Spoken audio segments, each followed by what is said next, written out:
Terima kasih atas waktu dan kesempatan yang diberikan kepada kami. Perkenalkan, kami dari kelompok 7 yang terdiri dari Maria Efrosina Woga Aso, kemudian Nur Laila, dan kemudian saya sendiri Widi Glenn Rahyan sebagai moderator di materi kompetensi profesi keguruan.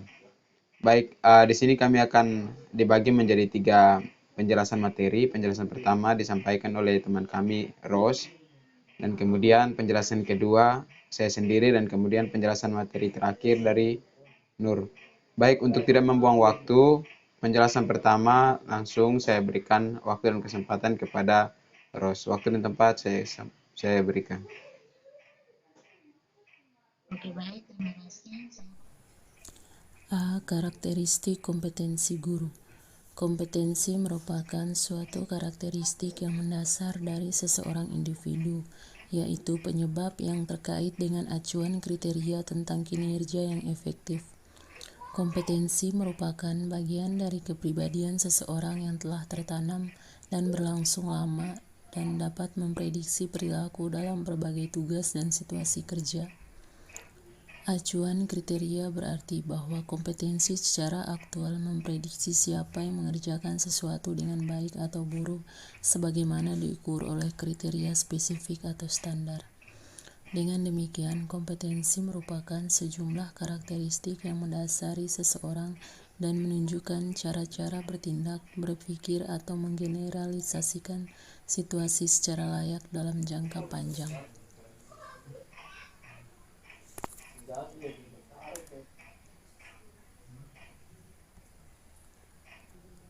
Tipe karakteristik kompetensi terdiri atas 5, yaitu yang pertama motif-motif, yaitu sesuatu yang secara konsisten dipikirkan dan diinginkan yang menyebabkan tindakan seseorang. Yang kedua ciri-ciri, yaitu karakteristik fisik dan respon-respon yang konsisten terhadap situasi atau informasi. Yang ketiga konsep diri, yaitu sikap-sikap, nilai-nilai atau gambaran tentang diri sendiri seseorang. Yang keempat, pengetahuan, yaitu informasi yang dimiliki seseorang dalam area spesifik tertentu. Yang kelima, keterampilan adalah kecakapan seseorang untuk menampilkan tugas fisik atau tugas mental. Level kompetensi seseorang terdiri dari 2 bagian. Yang pertama, bagian yang dapat dilihat dan dikembangkan atau disebut permukaan. Yang kedua, bagian yang tidak dapat dilihat dan sulit dikembangkan.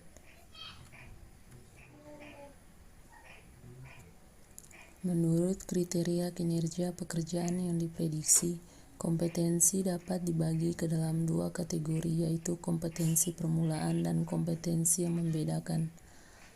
Yang pertama, kompetensi permulaan merupakan karakteristik esensial. Yang kedua, kompetensi yang membedakan, yaitu faktor-faktor yang membedakan antara pekerja yang memiliki kinerja yang superior dan biasa-biasa saja.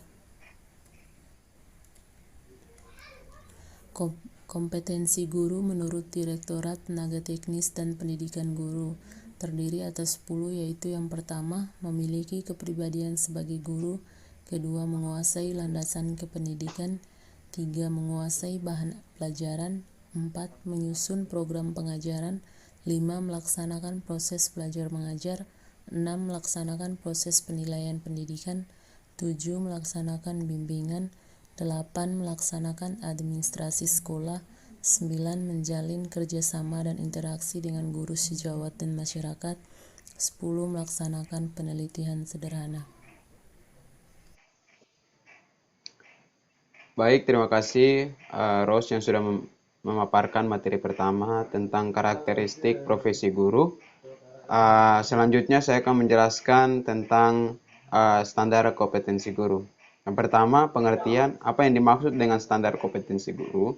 Standar kompetensi guru merupakan beberapa indikator yang dapat dijadikan ukuran karakteristik dinilai kompeten secara profesional dari seorang guru.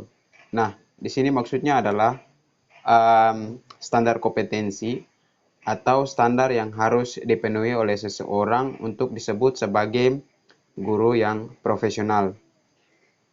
Itu penjelasan mengenai apa yang dimaksud dengan standar kompetensi dari seorang guru. Next. Selanjutnya, kompetensi yang harus dimiliki oleh seorang guru. Nah, apa saja standar yang harus dimiliki oleh seorang guru? Di sini ada empat kompetensi yang harus dimiliki oleh seorang guru. Kompetensi yang pertama yaitu profesional, yang kemudian kompetensi kedua adalah pedagogik, dan yang ketiga kompetensi sosial, dan yang terakhir kompetensi kepribadian. Ini mungkin secara jelasnya teman-teman bisa melihat di materinya, ada penjelasannya. Next. Selanjutnya, menurut Saman di bukunya yang dikeluarkan tahun 1994 di halaman 61 hingga halaman 68 tentang kemampuan dasar yang harus dimiliki oleh seorang guru. Itu ada 10. Yang pertama, guru dituntut menguasai bahan ajar. Artinya bahwa materi ajar itu harus dikuasai oleh seorang guru. Dan kemudian yang kedua, guru mampu mengelola program belajar mengajar. Yang ketiga, guru mampu mengelola kelas. Yang keempat, menggunakan media dan sumber pembelajaran. Yang kelima, guru menguasai landasan-landasan pendidikan, di antaranya ilmu pendidikan, psikologi pendidikan, administrasi pendidikan, dan kemudian filsafat pendidikan. Selanjutnya, yang keenam, guru mampu mengelola interaksi belajar mengajar. Yang ketujuh, guru mampu menilai prestasi belajar siswa untuk kepentingan pengajaran. Yang kedelapan, guru mengenal fungsi dan program pelayanan bimbingan dan penyuluhan. Yang kesembilan, guru mengenal dan mampu ikut serta dalam penyelenggaraan administrasi sekolah. Dan yang terakhir, guru memahami prinsip-prinsip penilaian pendidikan dan mampu menafsirkan hasil penelitian pendidikan demi kepentingan pengajaran. Next. Baik, itu merupakan penjelasan dari standar kompetensi guru. Selanjutnya kita masuk dalam sertifikasi guru. Yang pertama, pengertian apa yang dimaksud dengan sertifikasi guru. Sertifikasi guru merupakan sertifikat pendidikan untuk guru dan dosen. Karena kita guru, maka kita membahas tentang guru.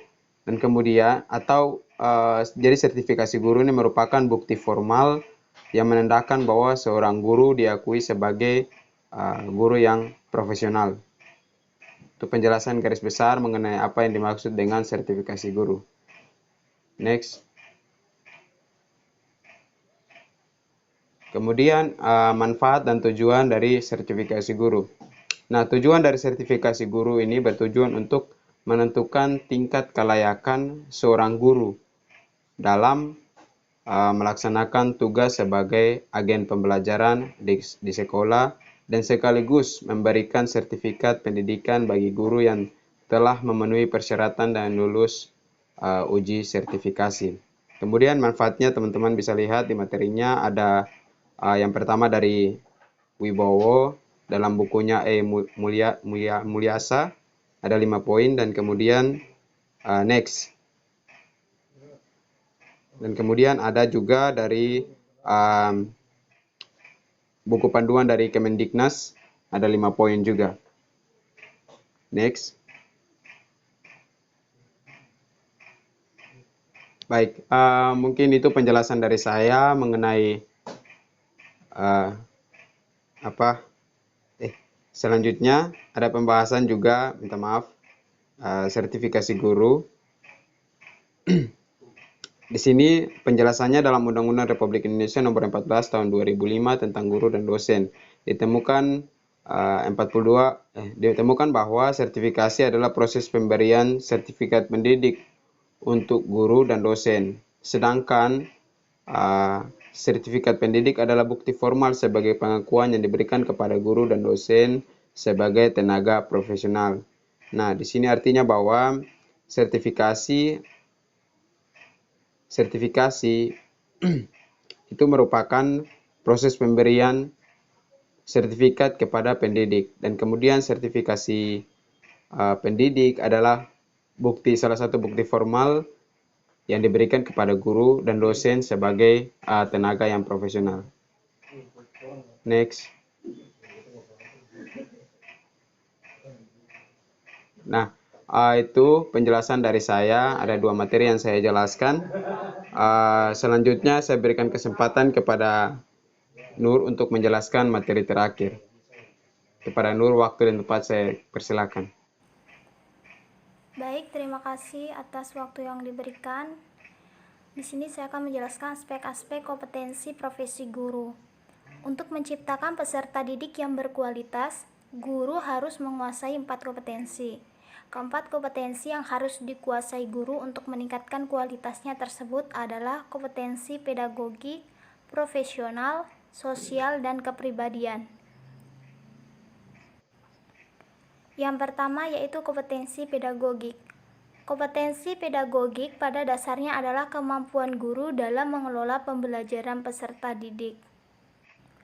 Kompetensi ini dapat dilihat dari kemampuan memahami peserta didik, kemampuan merencanakan program belajar mengajar, kemampuan melaksanakan interaksi atau mengelola proses belajar mengajar, kemampuan melakukan penilaian, dan kemampuan mengembangkan peserta didik untuk mengaktualisasikan berbagai potensi yang dimilikinya.